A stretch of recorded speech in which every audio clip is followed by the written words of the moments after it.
Welcome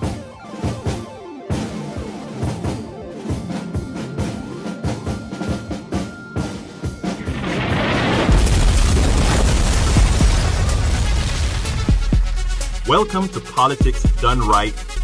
I am your host, Egberto Willies. This is the progressive program that will take the mystery out of politics. This is the program that will encourage you to make sure government becomes we the people. Whether you are liberal, conservative, or otherwise, you get to air your point of view. Remember, you can also send me a tweet to EGBERTOWILLIES. That is, at Egberto Willies. Let us engage. It is politics done right. 1, 2, 3, 4. Well, folks, welcome to one more edition of Politics and Right. I'm Egberto Willies, your host. Thank you so kindly for being a part of the show. We are going to have a wonderful show for you today, as usual. Sorry for being late. We just couldn't get our uplink going out of to get our wonderful guest on here, but that's all right. We always have a backup plan just in case. Well, our guest today is Philip Howard, of course. Title of the show today is Philip Howard Wants to Press a Reset on Our Laws. A reset on our laws. In the second segment, we're going to talk about Amazon. I call it the Amazon New York swindle averted. So author and lawyer Philip Howard believes gridlock can end by rewriting all the rules, and Amazon drops plans for headquarters in New York. Good riddance. Look, we will first converse with Philip Howard about his new book, Try Common Sense, Replacing the Failed Ideologies of Right and Left. Howard is the author of The Death of Common Sense, 1995, The Collapse of the Common Good, 2002, Life Without Lawyers, 2009, and The Rule of Nobody, 2014. And by the way, folks, you can get all of these books directly from either our site or directly on the link that I've given you for his site. Great books. The Death of Common Sense, which is criticized over-regulation and excessive litigation, became a bestseller. Howard also founded and heads Common Good, a nonprofit that advocates for reductions in regulation litigations. Howard advised the presidential transition team of U.S. President Donald Trump. In April 2017, he joined Trump's Strategic and Policy Forum. His 2015 report, 2 years, not 10 years, detailing the economic and environmental costs of delaying infrastructure approvals, has influenced the Trump administration infrastructure proposals, including their calls for approvals to be made within 2 years. The Trump administration's infrastructure proposal, released in February 2018, contained many of the recommendations from the report. Our second segment will discuss Amazon abandoning its plan for New York. Senor Philip K. Howard, welcome aboard. How are you doing today? Nice to be with you. Excellent, excellent. Now, I actually want to start with the title of your book because, I think you, in the other interviews that I gave, I think you kind of came across as non-ideological, but you started ideological. Try Common Sense, Replacing the Failed Ideologies of the Right and the Left. What are the failed ideologies of the right, and what are the failed ideologies of the left? Well, that's a very good question. Well, the one place both of them agree, which is where they both fail, is that neither has a governing vision that allows humans to take responsibility on the ground. So the left likes to see everything as a matter of individual rights, but and the rights our founders gave us were very important. The government can't barge into our homes and stuff like that. But the new rights are people demanding things for themselves. Give me my rights. Well, democracy, when it comes to resources, is really about balance. A dollar that goes to this program is a dollar not available for that program. So if you have a lot of angry people pounding the table demanding their rights, all you end up doing is either bankrupting government or making people go at each other's throats. So that's not a coherent philosophy. Meanwhile, the right wing and the conservatives demand deregulation and have a litmus test of no new taxes. Well, every president since Reagan, every Republican president has called for deregulation, and government's only gotten twice as big. there's a reason why they fail. That's because people actually want their water to be clean. They don't want the toys to have lead paint on them, and they like Medicare. So the problem with government that they see, and I'm the fiercest critic of how government works, is not solved by amputation. It's solved by going in and making these programs more practical and not waste so much money, but it's not solved by just cutting out the program. It just doesn't work. And this whole idea of no new taxes is based on the idea the government wastes a lot of money. It does waste a lot of money, but you still need to pay for things. And so, for example, we need to rebuild America's decrepit infrastructure. Well, infrastructure doesn't grow on trees. Somebody has to pay for it. And if they won't raise the gas tax or some other tax to pay for it, then we're going to have a third world infrastructure. Now, in a lot of the things that you just said, I think first you started out with the left, and I think you said that the left sort of really wants to guard individual rights. But isn't that the mantra we see that the right is really attempting to use for the proposals that they normally put out there now? Individualism and let's say get the government out of my life. Yeah, that's right. And so each is using it or abusing it in their own way. So the left is using it in a kind of affirmative sense of let's give something to some group over another group. And the right is using the idea of rights as a way of arguing that government should get out of everyone's lives. And neither is actually addressing how the government performs its oversight and provides services in a practical way and fair way. Okay, before I get into so that's what I criticize in the book. You have Sure. these absolutist philosophies Right. on both sides that don't allow for people to come together at the school or at the nursing home and sit around a table and say, how do we make this work better? How do we allocate the budget fairly? Ask these basic questions. You can't run anything with abstractions. You've got to sit down and work it out. That is a perfect segue, and that is the perfect thing. You can't run anything on abstractions. That is so true.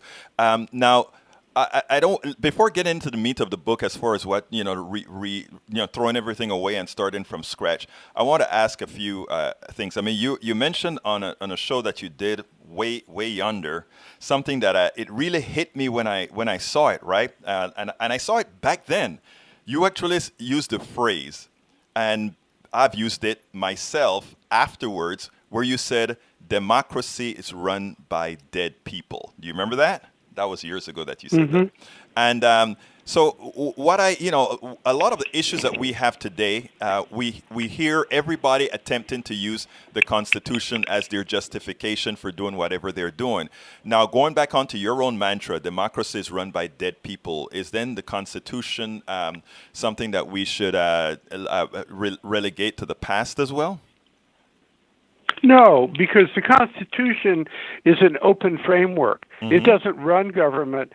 It provides a framework within which people very much alive can actually make choices to preserve free speech or to guard against unreasonable searches and seizures or that sort of thing.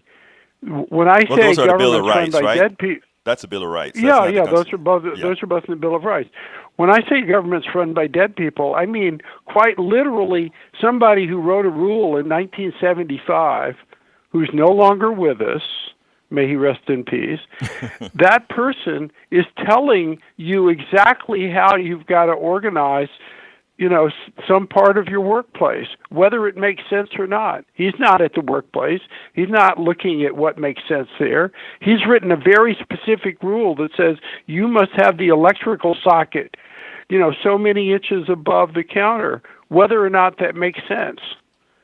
And so it really is. Even the Soviet central planners didn't go into that kind of detail.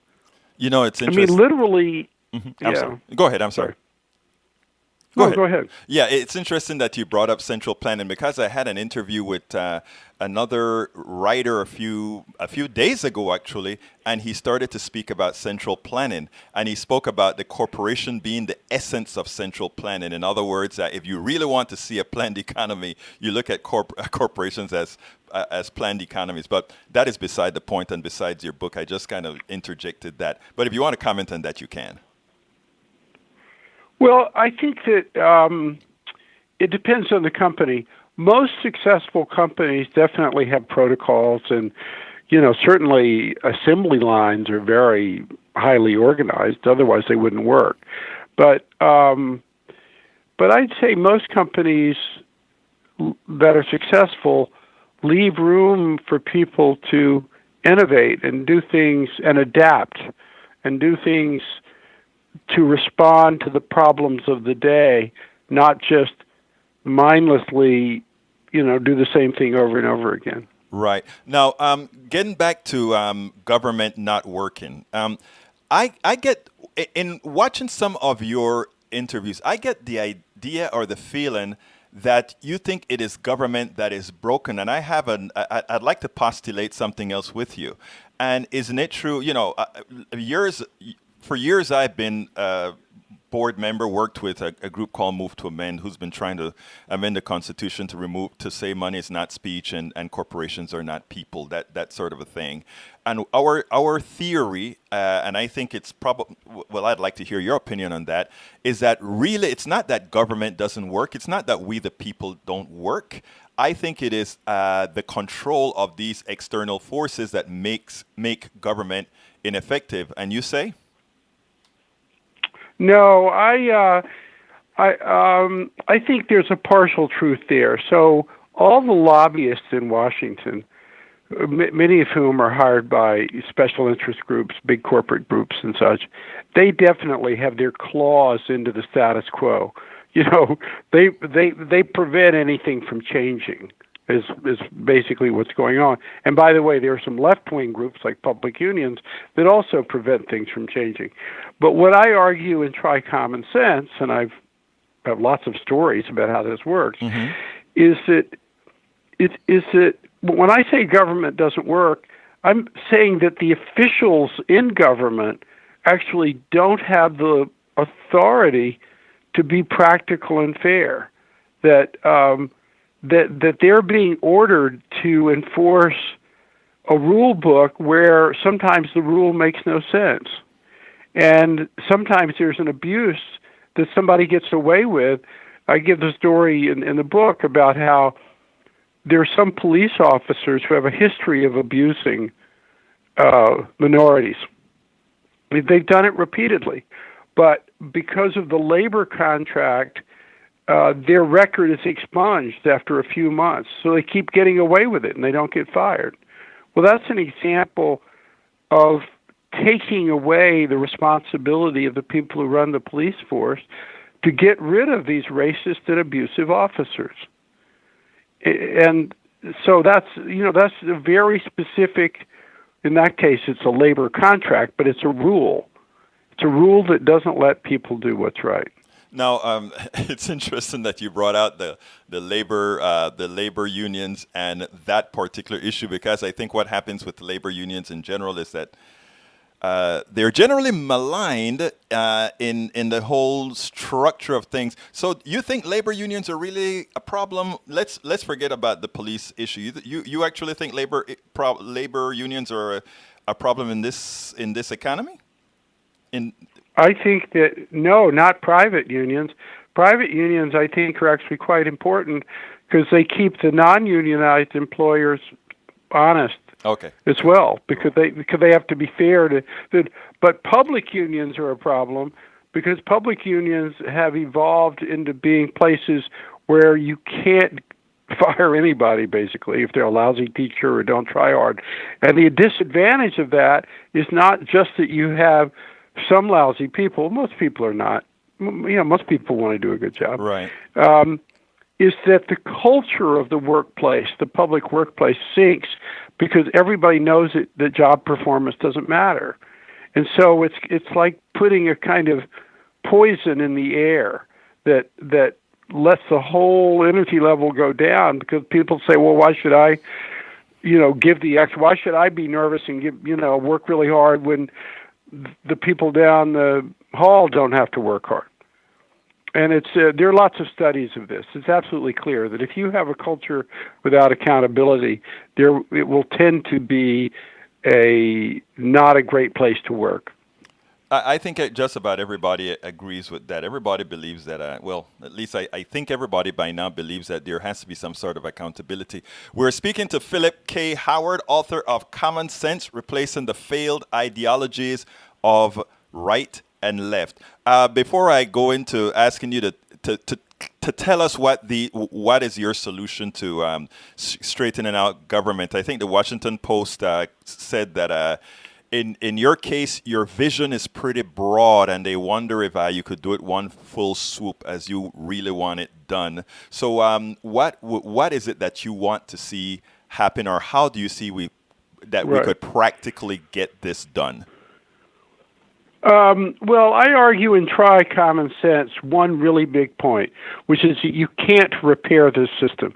We have this legacy bureaucracy that's built up only in the last 50 years or so, that's so dense, so 150 million words of federal law and regulation, that nobody can know it, and it just prevents people from rolling up their sleeves and making things happen. So ultimately, the solution is to replace that with a simpler system that gives back to people the freedom to take responsibility and be accountable for how they do.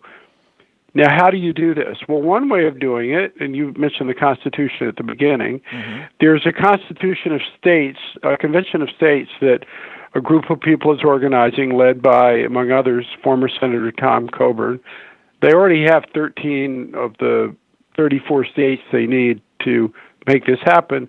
And they've asked me to draft an amendment that would require what's known as a recodification commission every 15 years that would propose fixes to all the laws that don't work as they should. And so we're doing that. That's one way of doing it. But I agree with the criticism or the comment in the Washington Post review that it would be great to try some of this out on a local level. But even trying it out on a local level requires a national movement, because you've got to get Congress to agree to let the locality do it. Because the tentacles of Washington now wrap around every public school, they wrap around everything. So they would have to pass a law waiving those rules for, say, the city of Houston or whoever it was that was doing it, so that people could actually run the pilot project. Now, I mean, and these private people or independent people that would get on it, how do we ensure that we have different ideological views that we can actually massage into something that satisfies most? Isn't that what you're asking for, is just a little mini government, right? Well, it's recodification commissions are really, through history, is the way tangled legal systems always get fixed. The Roman Emperor Justinian had a small group of judges. Napoleon had a small group of judges. In the 1950s, America appointed some legal scholars to write a uniform commercial code that now governs, most of the states, so that you don't have to hire 48 sets of contract lawyers if you're doing business in America. There's a uniform code that people can rely upon. So the best way to do this, and people have thought about how to do it, is probably have this commission appointed by the governors. So there would be, there's several. So it wouldn't be politicians making these decisions. They would be politicians nominating people who themselves would then, pick a smaller group to come up with these proposals. And the proposals don't become law automatically. They still have to be passed by Congress. Right. So it just resets the agenda. That's the advantage of it. Now, I think that is clear, and I think there's some good points in there to having these independent groups. I am always concerned when we start talking about these independent groups whether we're actually going to get people that really represent the will of the people. Now, when it comes to government again, we have our government, for all practical purposes, doesn't work. But isn't it true that there are governments in this world that work quite well? Examples are most of the Scandinavian countries. Right, and I've written about how things work in those countries, and one of the one of the advantages there is, I'll give you an example, special ed. Mm-hmm. Special ed in this country is kind of a bureaucratic nightmare. Mm-hmm. It wasn't intended to be. It's just worked out to be that way. It was a good idea that we had a special ed law because we didn't provide services for children with special needs, so we passed the law. But we passed it in a way that's become this bureaucratic nightmare and uses up sometimes a third of a school's budget. I mean, it's really, they could be going for other programs in the school. So the way they do it in Denmark, for example, mm-hmm. is that they also require the schools to take care of special needs kids, but they allow the principal to have the authority to balance the needs of all the kids, not just give whatever the parents want. And if there's a disagreement, the parents can talk to a special ed official in the central government and complain that their kid's not getting the services. And there are one or two levels of appeal, but basically there are clear lines of authority where people can make judgments balancing the needs of everybody. In this country, we don't have that hierarchy of authority to make those balancing judgments, and so we waste all this money. Okay, I agree with you 100% there. Now, my back question to you then is, why is it a lot of times America as a country refuses to look at the rest of the world for what they do better?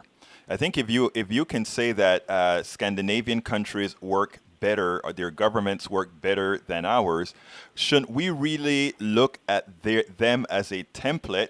The way they take care of their citizenry, and I'm going to kind of get a little bit off here when I say the way they take care of them. These citizens are generally happier because they feel like their governments are more responsive to them. Shouldn't we be looking at that sort of a framework instead of necessarily trying to start something from scratch? Just a question. Well, in order to have a government that's responsive, you need to have officials have the freedom to be responsive, to look you in the eye and be responsive. And the reason we need a new system is because this 150 million words of tangled regulation does not allow that. So what I'm trying to do is actually not so radical. Mm-hmm. It's to give back to people the freedom to roll up their sleeves and be responsive and use their common sense. What we have is created a system that was designed explicitly to avoid, to make it illegal for people to use their judgment. And then we wonder why it doesn't work. Well, of course it doesn't work. Nobody can think because they're not allowed to. Yeah. Well, So I'm just trying to go back to a system where people are allowed to try to do a good job and wake up in the morning with the dignity of knowing that their ideas can make a difference. Well, look, I think this is your third attempt at this. I hope it is one that actually folks take a look at, because I have to be honest with you, I haven't been able to read your book. So what I did is I went ahead and saw some opinion pieces on the book and what was in the book.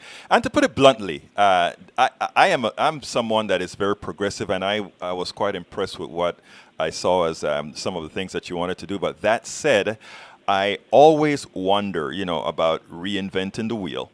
I always wonder about that. And like I said before, shouldn't we look at, and maybe that's what your reinvention would be, looking at some of what Scandinavian countries would do as part of the building blocks of whatever we would come out with from your insular groups that will come up with new laws, if you will.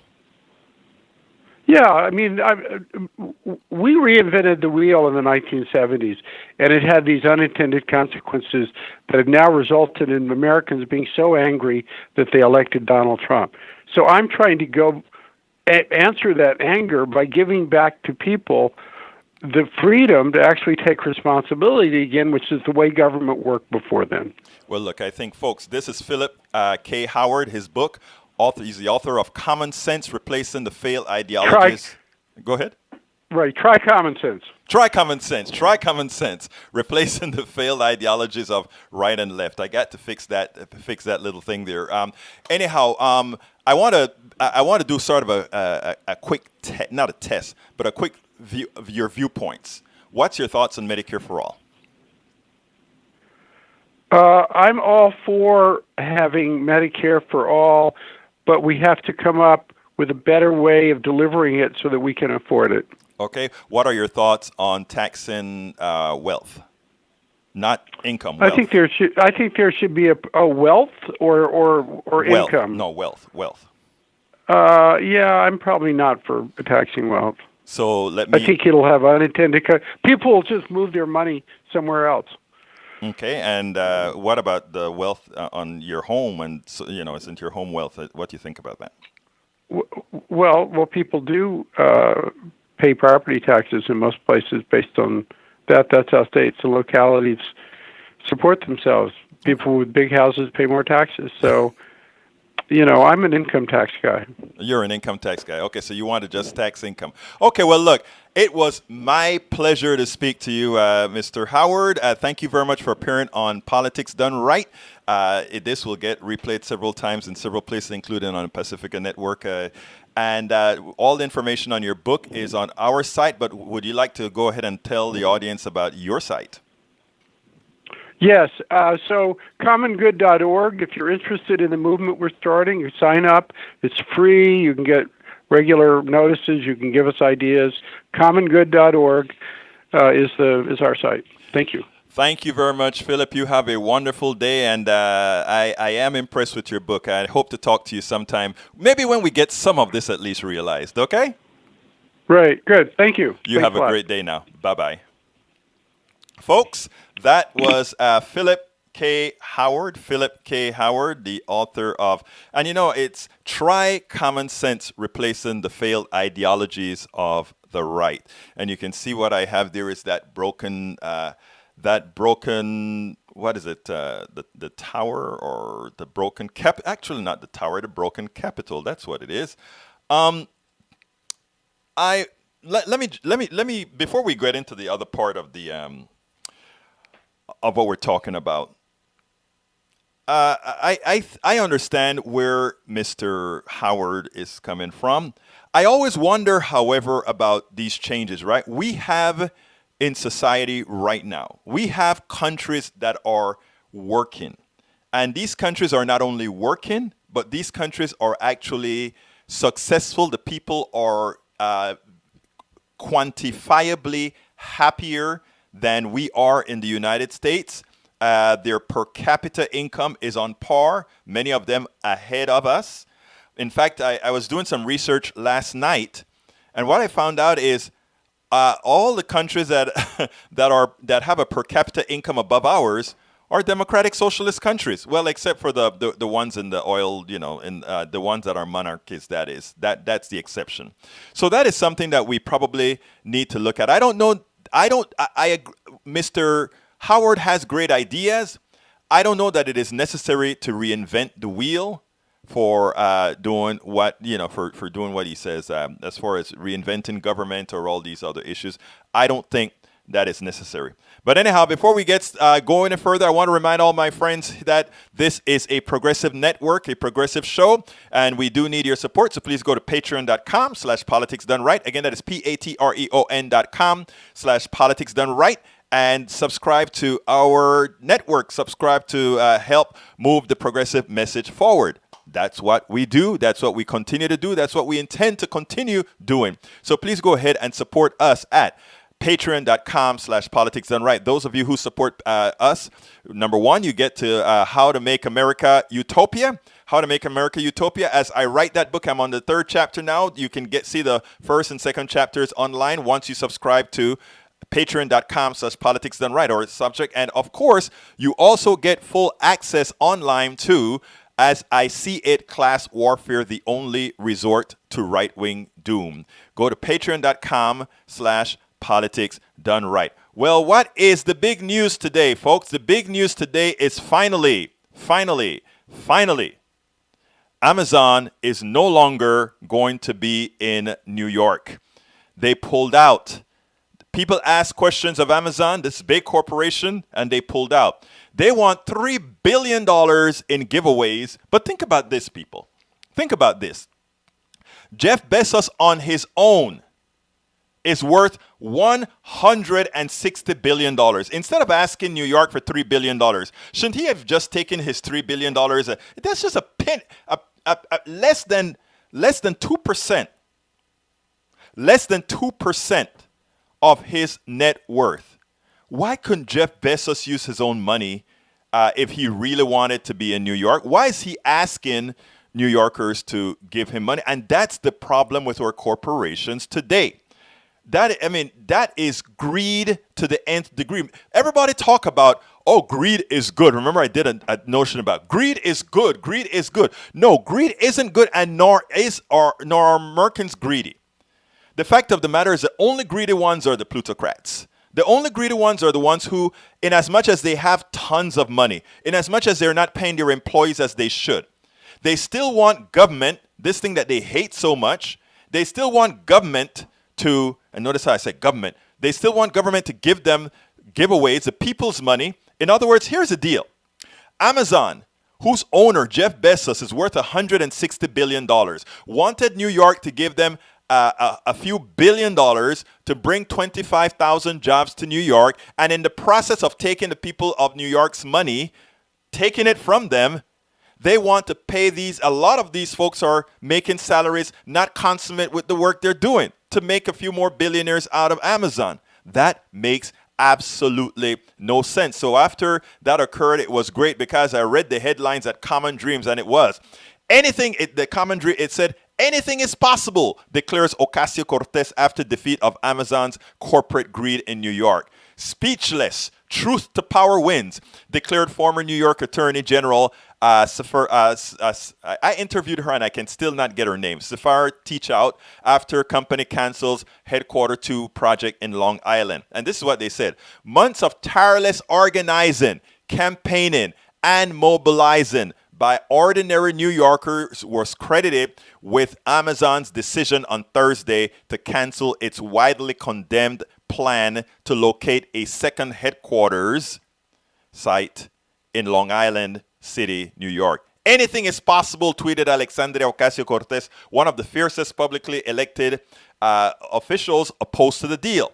Today was the day a group of dedicated, everyday New Yorkers and their neighbors defeated Amazon's corporate greed, its worker exploitation, and the power of the richest man in the world. The deal is dead. We killed the Amazon deal, declared New York City public advocate candidate Naomi Const. New York City is not a city where we reward and welcome exploitative companies who hand out candy but wreck communities. And of course that's what they do, right? Just like Walmart. Walmart goes into a community, they beg for tax abatements, they beg for giveaways. They bring this big box of store into the community, drop the prices, kill all the businesses around, and then they ask for more. And if you don't give them more, they say bye-bye.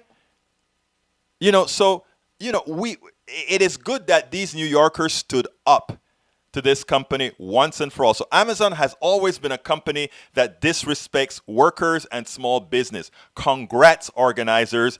This is your win. It works. Power of the people, former New York Attorney General candidate Zafar Teachout exclaimed, saying Amazon's decision to abandon the New York headquarters project left her speechless. And it should. In a statement announcing its decision on Monday, Amazon pointed to the number of state and local politicians who have made it clear that they oppose our presence and will not work with us as the reason they ultimately decided to pull the plug in New York City headquarters, which would have been built in exchange for billions of dollars in taxpayer-funded subsidies. Remember, this is a company whose owner, or who's one of its largest stockholders, the owner, the founder, is worth $160 billion, wanting taxpayers to give them a break. to give them some moolah, to give them some money. Does that make any sense? It does not.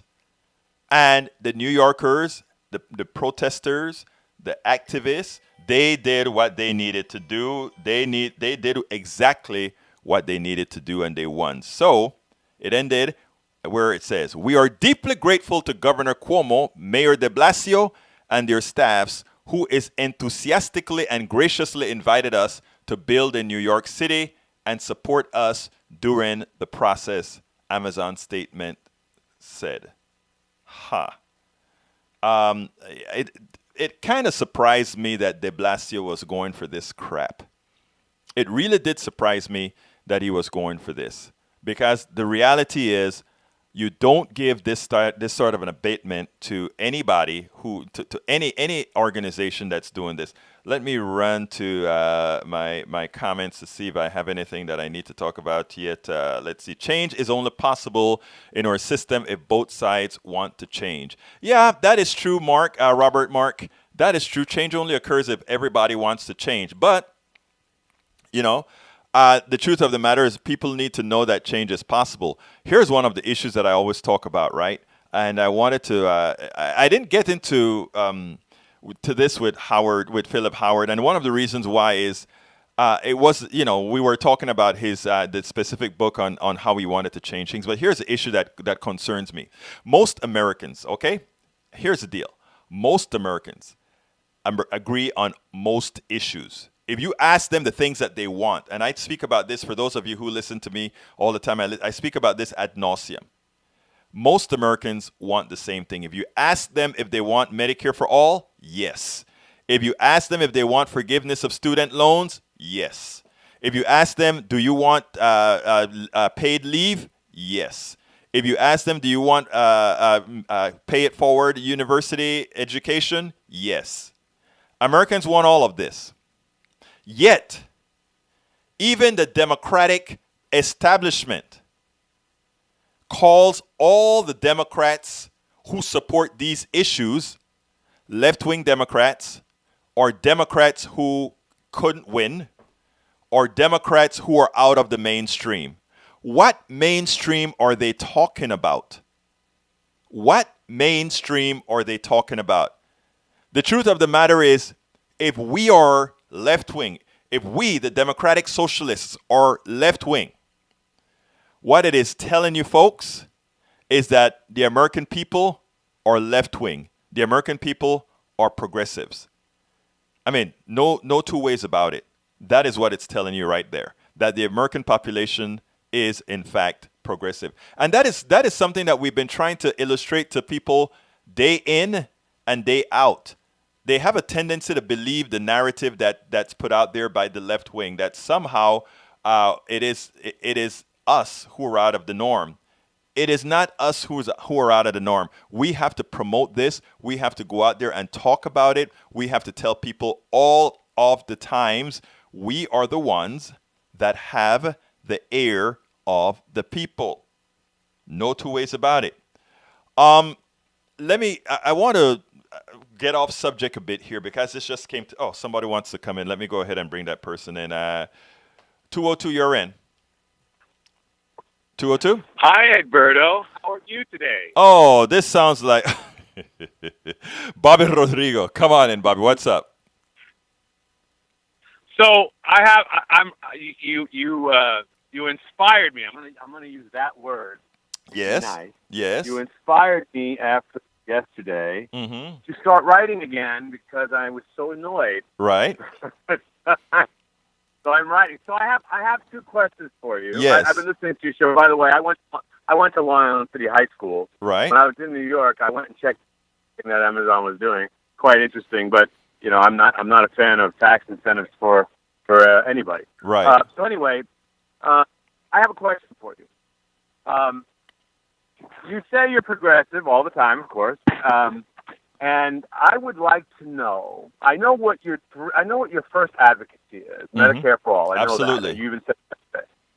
I want to know what your next two are, and then I'll ask you my second question. Okay, I mean, most of my issues are economic, and let me tell you why. And then I'll tell you why I go economic. A lot of people give me a hard time because they think, well, why aren't you put in racial justice, and why aren't you put in social justice and all those things on top, right?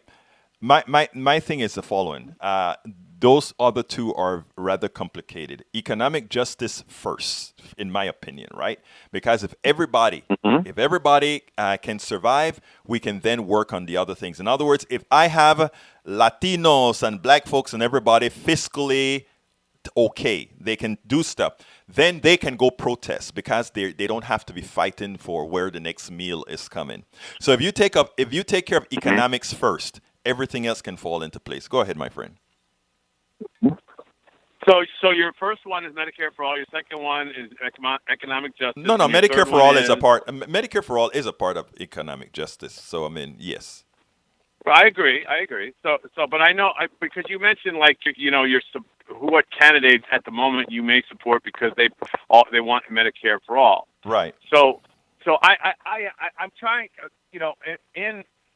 This has nothing to do with why I'm writing this article. It has to do with something you said yesterday. But I want to describe your positions in the world properly. That's why I'm asking. Sure. I know you, so it's Sure. not like I don't know you. Right. So, but I still am not going to, I'm not going to take it upon myself to make assumptions because I know that you have specific positions that you advocate for more so than others. Right. So you mentioned for all economic justice, and so would you say economic justice that pretty much sums up your priorities, those two things? Yeah. Which are pretty much the same thing, like you said. Yeah. I mean that All right, so now, absolutely. All right. So my second question. You made in part of the conversations yesterday, you particularly Mr. Cohen were talking about Donald Trump and the need to get rid of him, and just to be clear with everybody, the reason where my question is not coming from. I'm not a Trump supporter. Of course, I hate everybody. But so my question to you is, without discussing tone or the Twitter feed or anything like that, can you give me 3 specific things that would have been different between Hillary and Donald, with nothing to do with tone or attitude? Oh, or sure. words? Definitely. Absolutely. Absolutely. I can tell you that right off the top of my head. Right. First, a lot of the deregulation that occurred under Donald Trump would not have occurred under Hillary, specifically with the coal, specifically with the benzene, specifically with those particular chemicals that even in my area, in Pasadena area, are cancer killers. Well, he's reduced that particular part. Secondly, another issue that he would have that he did is by reducing some of what's occurring in Obamacare, specifically removing the thing that requires you to purchase Obamacare, which meant it increased the price for everybody else when you get the freeloaders on, and likewise, Are you talking about the designation of it being a tax? Well, I don't care if it's a tax or not. I know where you stand on. No, I understand that. Yeah. What I'm saying, the reason I ask it that way is because Trump didn't do that. Congress did it. This is why I'm. You're correct on that from a technical standpoint, okay? But it was something that wasn't enforced, okay? And that's what I'm saying. Trump came and he enforced something that Congress, a derelict Congress did. And that wasn't done before. So, I mean, yes, you can say, all he's doing is enforcing the law. Okay, that's fine. But just like how Obama didn't enforce the law and deported every single Latino or immigrant or whatever, there was some leeways that they could have done with healthcare as well. So, okay, this is important. I mean, I don't want to go down a rabbit hole. I really just wanted to keep this short. But this is the thing, because I mentioned this to you before a few months ago when it happened. The deal was is Donald Trump's Department of Justice, the Solicitor General, could not argue anymore on the taxation mandate of healthcare because Congress removed that from exactly, and that's my point. A derelict Congress, derelict Republican Congress did that. I agree. I agree that the Republican Congress did that, but so that's not a fair difference because Hillary wouldn't have been able to defend it either if the Republican Congress did. What I'm saying is this: but she wouldn't have had to do it because she would not have signed the bill that had that clause in there. You see, we have to be consistent here. I mean, she would have. I mean, for that bill to have made it, 2/3 of Congress would have had to override her veto, and she would have vetoed anything that did that. So that is a consequence of having Donald Trump there. So Donald Trump screwed not only the supporters of Obamacare, but also the supporters, his own people who depended on it. Mm-hmm. Okay, so basically saying that about Hillary is a guess. I actually would prefer to go by her record on things, but we'll just put that one aside for now, because the president could not have defended that, and I don't disagree with you that she may or may not have signed it. I am not a Hillary fan. I'm still waiting on my Putin check. Okay. So, and the third one. Give me a third one. Well, the third one is going to be, but you see, all of my stuff always sort of breaks down into economic, because as it turns out, I always feel like that the things that, let me give an example, and I don't want to be too wordy here, but let me give you an example, right? A lot of people are when they, let's say we were to bring in racial justice, right? A lot of people would say like, well, we need to pass laws that prevent this from happening or whatever, right? My thing is, right. Look, if a successful economic justice implies that we have to break certain the racial, not what is the word that I call, the racial obstructions for these particular issues. Now, when it comes to things like the cops abusing people and so forth, the truth of the matter, it is illegal for these folks to do that, right? So I mean, those laws are there, and it's about enforcing those laws. I mean, it's enforcing civil rights laws. It's enforcing these other laws. So I mean, but when it comes to the economics, these are just things that are not there. When we want Medicare for all, that infrastructure is not there. When we want paid forward college, that infrastructure is not there. When we want demand paid leave, that infrastructure is not there. When it comes to racial issues, the infrastructure is there. It is just not implemented. And that is what I get into a lot of trouble with a lot of people who want to, who say, well, we need to be hitting this. And I'm like, look, the laws are already there. We may need to do some laws to reinforce them since they're not being implemented. But the laws that are not there are the ones that are going to reverse our economic morass, the laws that are going to reverse how our economy works. That is my opinion, that is.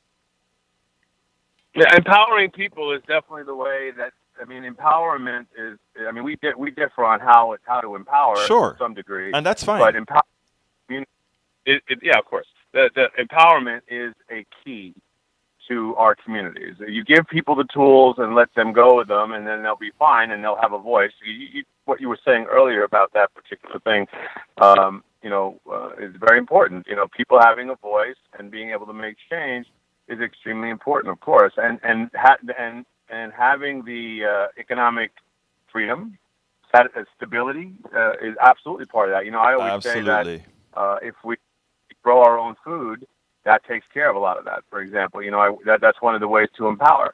So yeah, I agree with that. And you know what is so interesting, Bobby? Let me tell you something that's interesting, not to interrupt you, Bob, but what's interesting is, because you brought up stuff about if you grow your own food and all of that is so true. But I mean, even the cancer that is our corporate system here, right, sometimes inhibits that. In my book, As I See It, Class Warfare, The Only Resort to Right-Wing Doom, one of the things that I said is, hey, look, a farmer goes ahead and he plants his corn grows great, he keeps some of the seeds for the next year. Okay, he plants his corn again. His neighbor got convinced by Monsanto that they have great seeds and their seeds are great. But Monsanto has a time bomb in those seeds, right? You have to buy the seeds from them every time. A lot of those seeds can't be replanted. Well, anyhow, some of the pollen from farm number one drops onto this guy who has done his stuff all of the times. Now Monsanto sends his thugs around to check which plants have altered DNA. They go to the farmer who did nothing but plant his own seed and said, you have altered DNA, we're going to sue you. You have to pay us for the seeds that you would have used to plant this crop. Yeah, but I'm not talking about that kind of farming. I'm not talking about that kind of farming. I know, but all of that's relevant. I know that. The reason I'm saying that is I'm saying I agree with you that we need to start growing all our foods and doing all of that kind of stuff, forming co-ops and all that kind of stuff. And the reason I gave that example is that even when we do that, you always have to be cognizant that the corporate structure finds some way to get involved and keep you humbled to them. That's all I was trying to bring up. Well, of course they do. That's what they do. But urban farming, it's got to be a little bit more. See, when you talk about empowerment and empowerment communities, it's going to. The reason they don't want to see it is because they cannot do anything about it. If 5,000, Atlanta, for example, every single park in the city you are allowed to farm a certain percentage of every single park. That's not what. Well, you used to do that, didn't you? You were with a group that did that, right? I still do it. Okay, good. I still do it. Good, yeah. I still do it. Atlanta Food and Farm. I still do it. We have there's one in Houston. We have Houston Food and Farm that we were working with when I was in Harvey. Right. So there's no way for the corporations to come in. When they started the city of South Fulton here, we wrote the South Fulton food policy. So there's no way for the corporations to do it at that level because there's just too many. But right. Yes, Monsanto's huge here in Georgia. In southern Georgia, they're all over the place. It's horrible. So and corporations do that. I'm looking at the big money right in the face in the Bitcoin blockchain area. Right. And that is the ultimate empowerment. Aspect. Economic empowerment because it's in your face banks. Right. And meanwhile, J.P. Morgan holds X amount of Bitcoin, and yet they try and tell people not to do it. It's amazing. So the corporations are always going to try and do that because it's about control. Right. My main difference is that people look too much to government for the solutions when government is always the one causing the problems. Right. So that's kind of a disconnect that we have, but our goals are the same. So I just wanted to make sure because you said something yesterday that's killing me, and I'm writing about it. Don't worry about it. It's okay. The good thing about it is we can all agree to disagree and all that sort of stuff, and we're still cool. Let me call out Robert L. Mark, welcome aboard. Rene Perpatua, welcome aboard. Lee Grant, welcome aboard. Daniel Ledo, welcome aboard, and everybody else that I've missed or forgot to mention. I hope you saw the first part of the show where I had Philip Howard. Philip Howard wrote that book. What is the book called?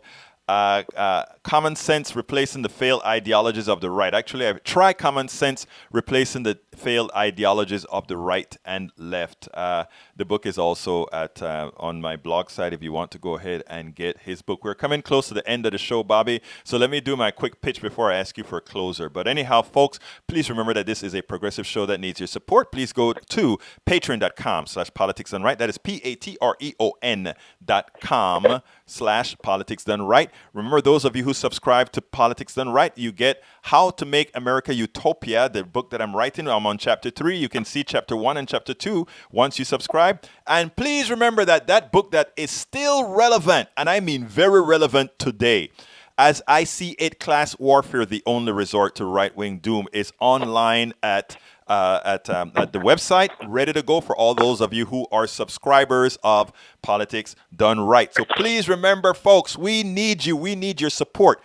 Buy Politics Done Right a cup of coffee, a couple of cup of coffees a month. That helps us keep the message going. And if you just want to give a one-time support, go to politicsdoneright.com or egbertowillies.com and just click on the PayPal button or whatever, and let's keep this message going. On the phone with me is Bobby Rodrigo, a board member of Coffee Party USA, and also an activist that's been all over the place, from Puerto Rico helping our folks during the hurricane to right here in Houston. He came out here and did some radio shows with us to show the devastation in parts of Houston that the mayor simply forgot about, and his group took care of helping folks through it all. So that's what we do. That's what activists do, and we've been doing our job. You keep this going, folks. Help us keep this going. Go to patreon.com, patreon.com/politicsdoneright, and support us.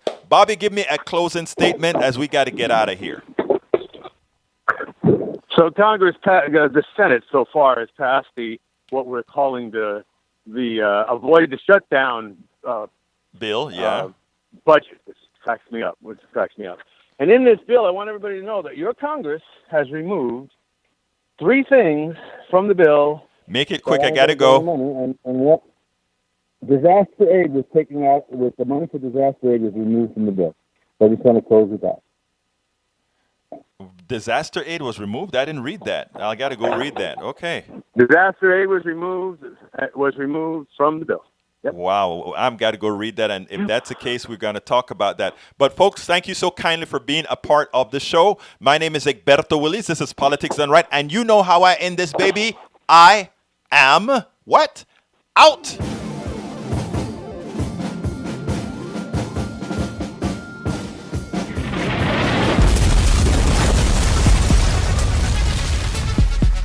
Welcome to Politics Done Right.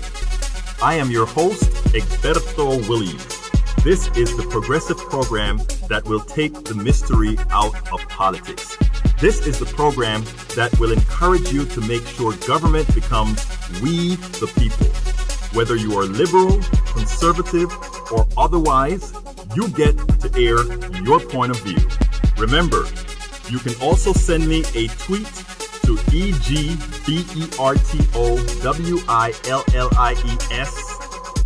That is at Egberto Willies. Let us engage. It is politics done right. 1, 2, 3, 4.